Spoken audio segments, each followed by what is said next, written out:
Hello, good morning. Good evening to those in the US. Kung saan man kayo naroon, biglaang LS lang to kasi lahat tayo nakatanggap ng email galing kay YouTube tungkol sa mga taxes na na-impose sa ating mga taga-YouTube. Diyos ko, kailangan ba talaga nilang gawin to?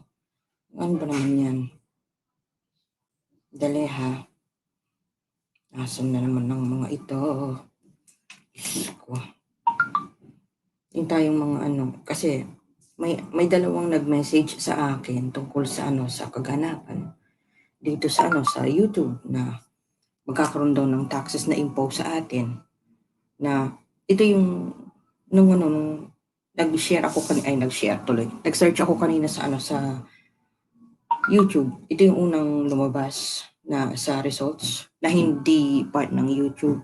Meron kasi parang kaninang alauna ng madaling araw, Philippine time, halos sunod-sunod email, Twitter, video sa part do sa main account ng YouTube dito sa channel nila na nagkakaroon ng taxes imposed.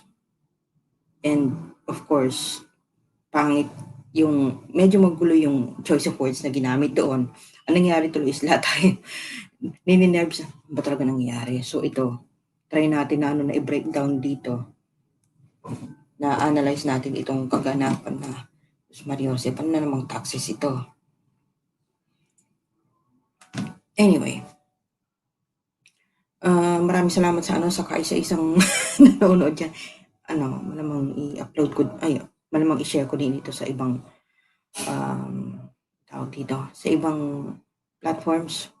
Kasi karagdagang research ang kakailanganin dito. And at the same time, kailangan din natin maging updated. So, ayan. Siguro naman madali nang maintindihan bakit bigla ako nag-LS ngayon. Anyway, play natin itong clip ni Jeremy. I'll be crediting him later on. And I will be explaining to him later on why am I speaking a language other than English. Because obviously, I'm not in the US. Okay, let's go.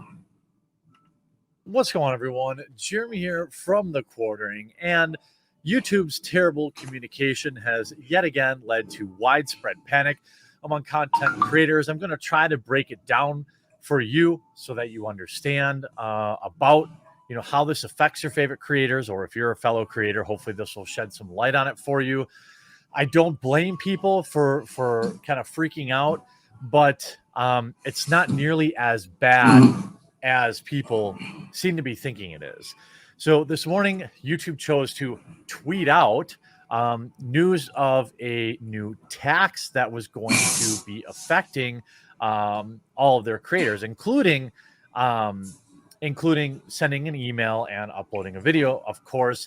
But you can see the email saying, hey, we're reaching out because Google will be required to deduct U.S. taxes from payments to creators outside the U.S. later this year. And dun nakita ka agad yung problema dun is we're not in the US. A lot of us creators na siguro mga nakadikit sa akin ngayon, wala tayo sa US. Bakit tayo apektado dito? As early as June 2021. Over the next few weeks, we'll be asking you to submit your tax info and AdSense to determine the correct amount of taxes to deduct, if any apply. If your tax info isn't provided by May 31st, Google may be required to deduct 24% of your total earnings worldwide. Now, so pag hindi daw tayo nag-submit ng ating tax information sa atin ang tawag ITR or income tax return, ang i-deduct daw sa atin ay 26% 24%. Sorry, naduling na ako. 24%, nalalakihan ako. Sandali lang. Anong nangyari dun sa concept ng doing business in the US? Kasi yung nagiging concept madalas, most of the time the concept is you are getting taxed in an area where you are doing business. So, sino ba yung sa atin? Sino ba yung mga madalas nanonood sa atin? Tayo din naman mga Pilipino. Kung meron mga Pilipino abroad, konti lang ang alam kung Pilipino sa abroad na nasa US. Pero last time I checked dun sa ano ko, sa analytics ko, wala man masyadong nakabase sa US. Karamihan talaga nasa Pilipinas, iba nasa ibang, nasa Europe, ganyan.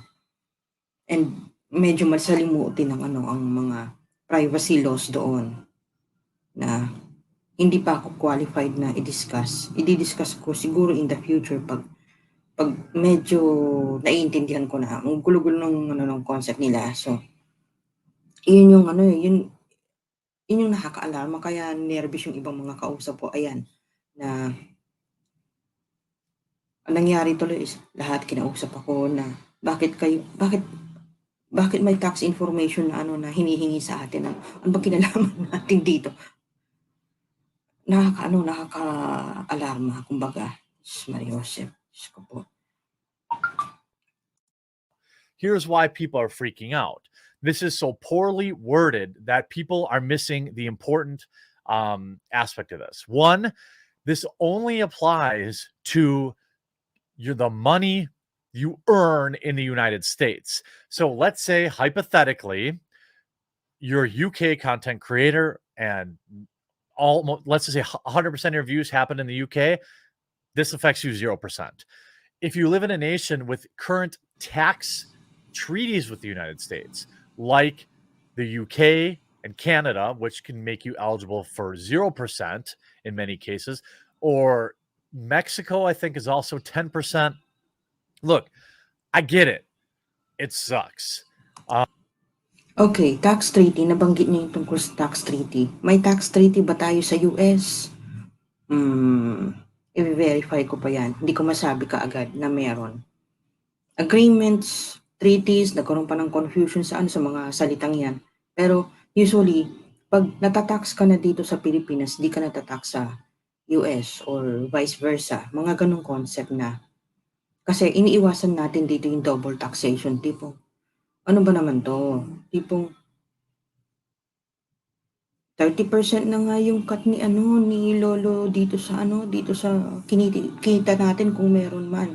Tapos ito pa, dadagdag pa yung 54%.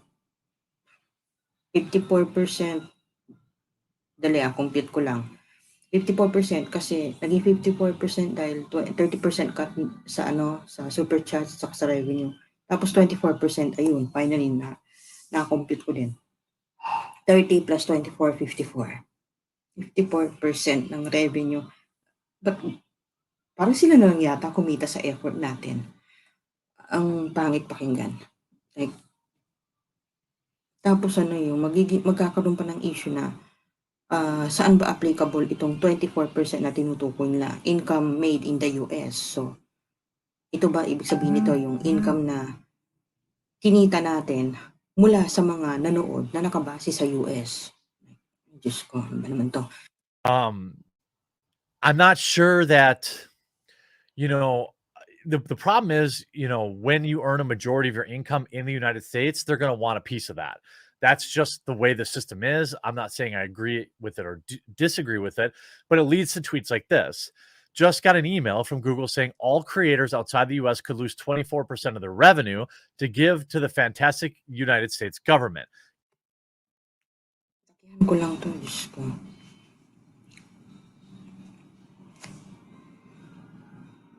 Okay, basahin ko yung tweet.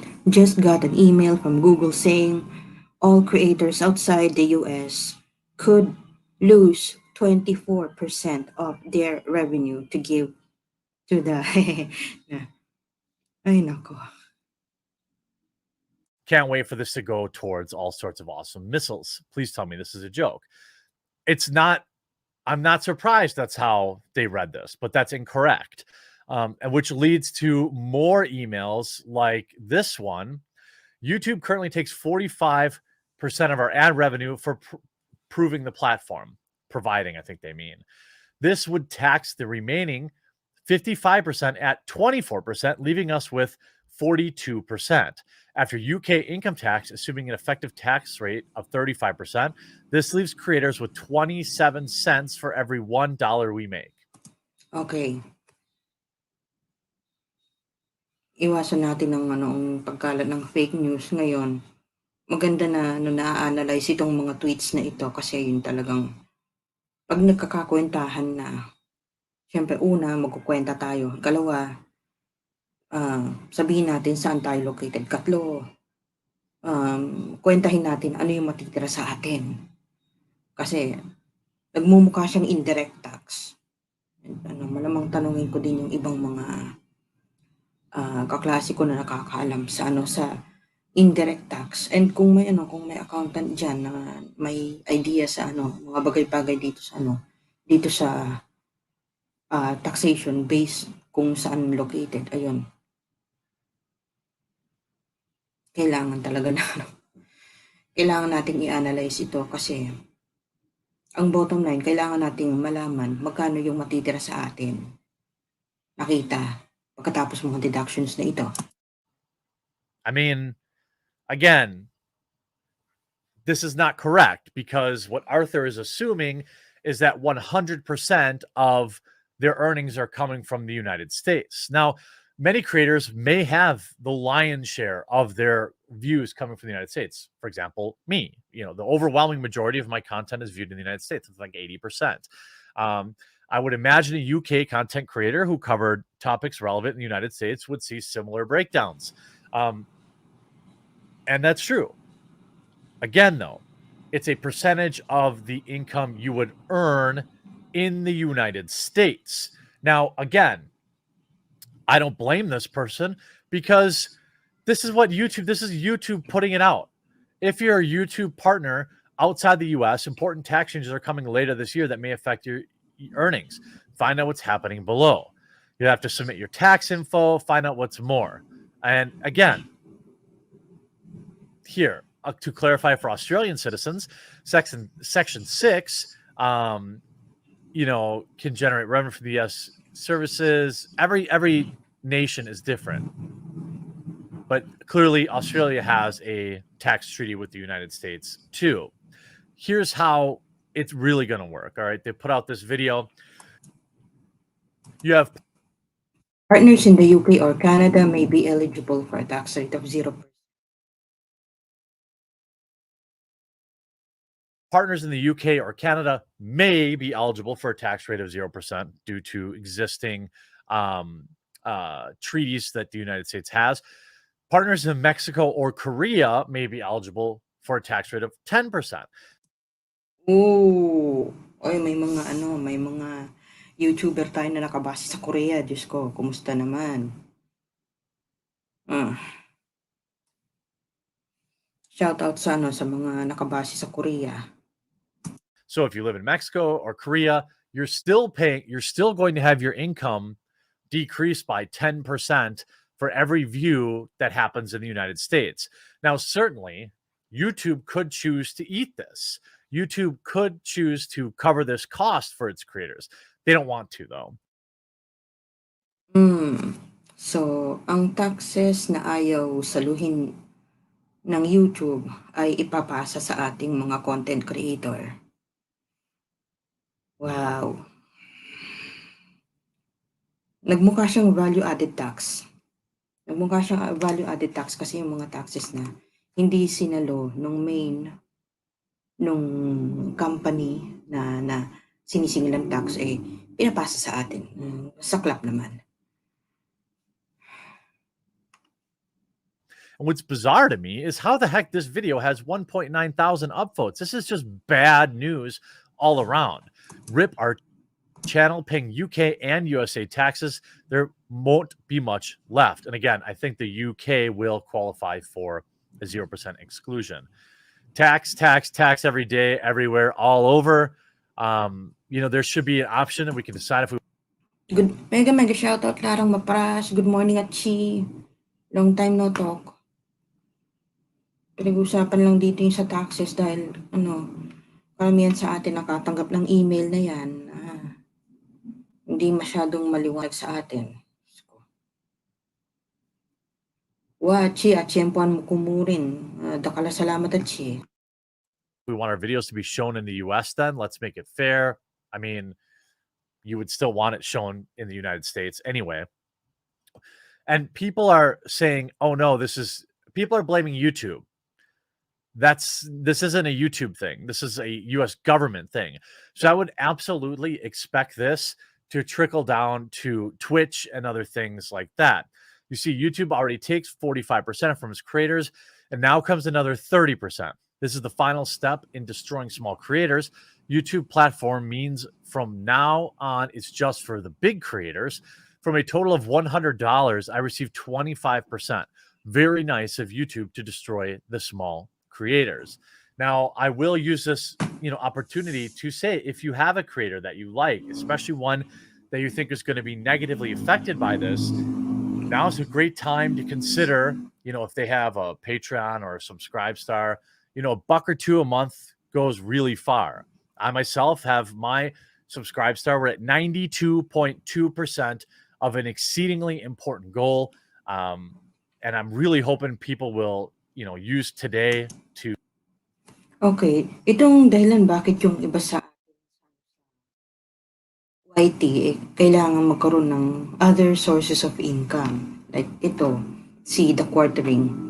Pangalan ng channel niya, The Quartering, pero yung pangalan niya Jeremy. So, pasalamatan din natin siya. Sabihin niyo na napanood, napanood natin yung video niya. Ang nangyari kasi is, yung iba, naghahanap ng alternatives like Patreon or Subscribe Star. Meron akong Subscribe Star. Pinapromote ko dati, napahinga lang.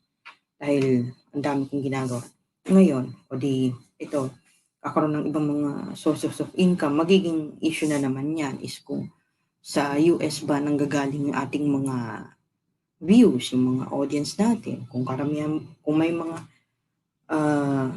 mga nanonood ba sa atin nakabase sa US, yun yung mga tatamaan niya ng tax. Dahil yun yung yung sinasabi dito na based in the US.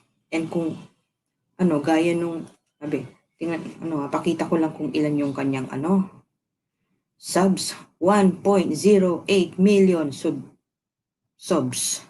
Like, and of course na nakita din niya sa analytics niya, kinukwento niya kanina na mga 80% ng viewers ay galing sa US, kaya sigurado maapektuhan yan.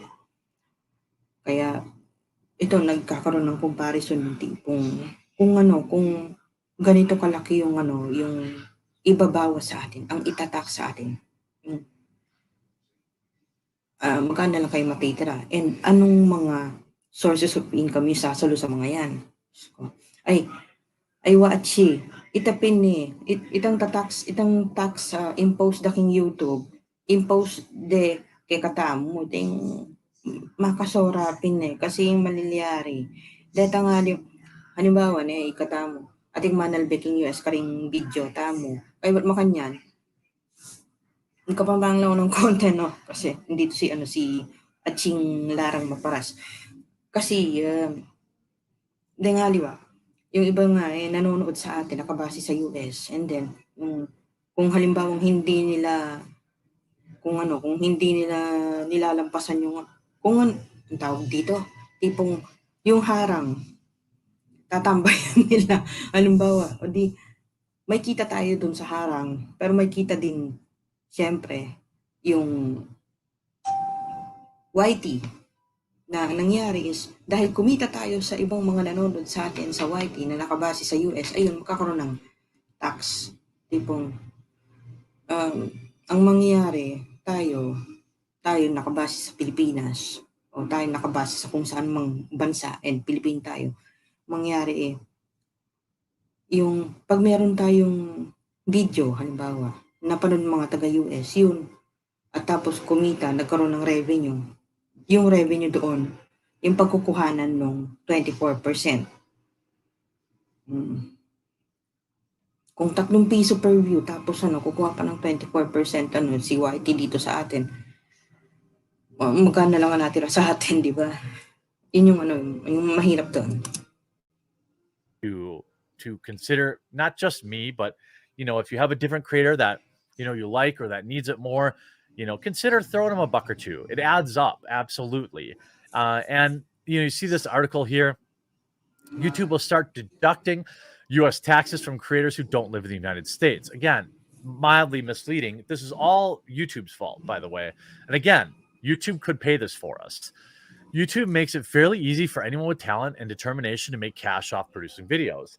And many even manage to make a living off the platform. This year, though, many creators may face an issue as YouTube is preparing to deduct tax fees for US for all creators, even those that don't live in the region.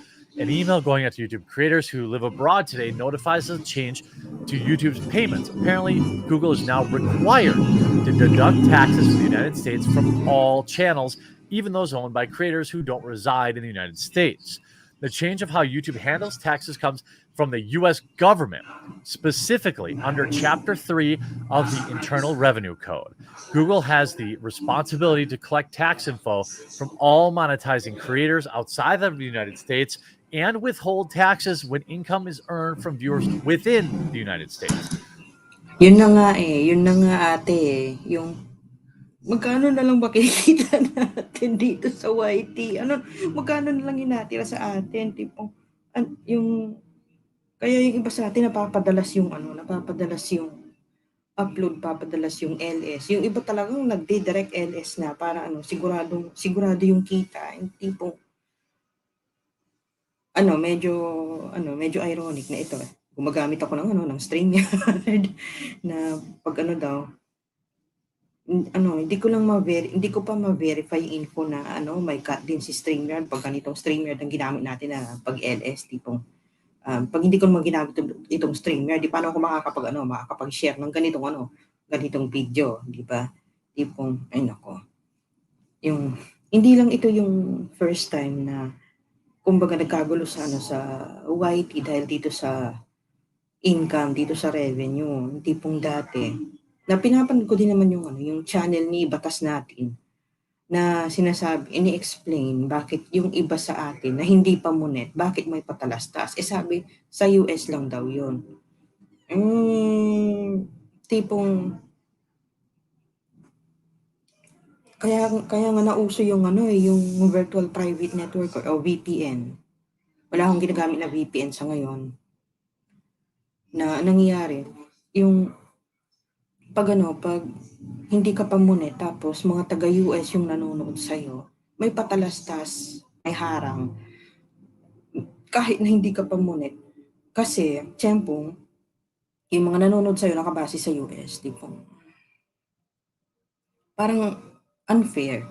Well, unfair talaga sa atin kasi yung nag-effort tayo na gumawa ng video, tapos papalabas, tapos pagdating sa US, may mga harang, tipong, ang mangyayari niyan is kung yung nasa US, alam nilang hindi pa tayo munet, tapos nilagyan ng harang ni YT, dahil lang ang mga nanonood ay nasa US, talagang pipindutin nila yung skip.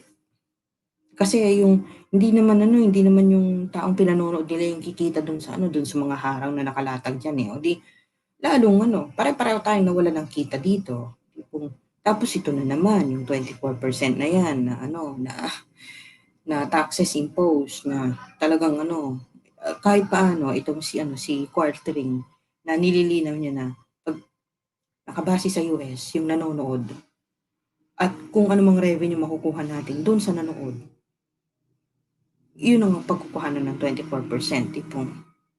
Tapos ito pa, and ang sabi pa is kukunin yung 24% kapag hindi tayo nag-submit ng required tax info. Yun ang part na kailangan ko pang i-research kasi hindi ako willing na i-submit sa YT. Sa ngayon, yung TIN number ko o yung tax identification number ko at saka yung may yung this is not my only source of income. Pero of course, hindi porke hindi lang ito yung yung pinagkukuhanan ko ng posibleng kita, papabayaan ko na to, di ba? O yan, nag-comment uli si ate. Pag ganun si YT kikita na, pero si small YouTuber, hindi pa money, nga tayo, tayong pare-pareho, sus Mariosep. Tipo, ay Diyos ko, kaya nga tayo nag-YT para magkaroon ng ng kita o pagkakitaan man lang natin yung yung mga pinagkagawa natin dito. Yung mga sa atin, naubusan na ng idea, yung ilalapag, tapos ganito pa. So ayun, ang sa ngayon, hindi muna ako mag-submit ng tax info. Like, nasa akin yung ITR ko. Pero hindi ko siya balak ilagay online. So, bahala kayo dyan. No.